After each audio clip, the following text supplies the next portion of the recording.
Uhaguku wa ugitiri ukoretwo wihiriirie matura-ini ma Kangũrũwe Kayole, aikari magĩtetania ũrĩa mahiũ mao makoretwo makĩũra na njĩra ĩrĩ kĩriga, o ta aruna ao matũra-inĩ matiganĩte gĩtarũ-inĩ gĩa gatagatĩ kũrĩa ũici wa mahiũ wĩhĩrĩirie ica-inĩ ikuhĩ. No aikari a Kangũrũwe Kayole makĩnyitwo nĩ kĩmako thutha wa kũhithũkio kwa makĩria ma ng'ondu 50 ithĩnjĩtwo. Mimi nimetoka shughuli zangu, napita hapa nasikia tu mbuzi.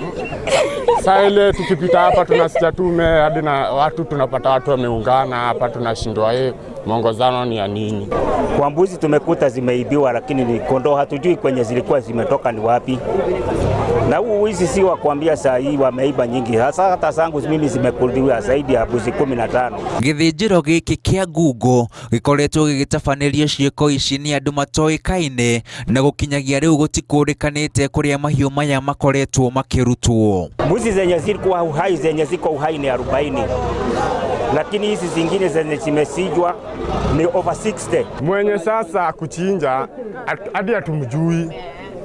Kazi yake yeye anasema sijui anaitisha huko kuiva nyama nini. Kiasi fulani ya kama 50 zilikuwa zimechinjwa. So the remains carcass ndio ilipatikana.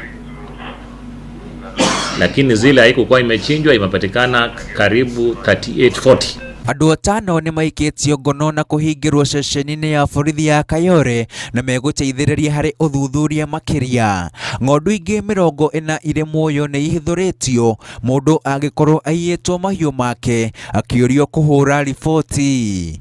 Tunafanya uchunguzi, hatujajulikana vizuri hizi vitu iliibiwa wapi. Lakini mpaka sasa tumeshika watu kama 5 wale wamehusika na uchunguzi inaendelea.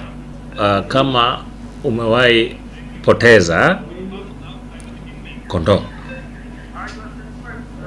kuja kwa Kayole Police Station uonane na OCS uangalie kama ni hizo.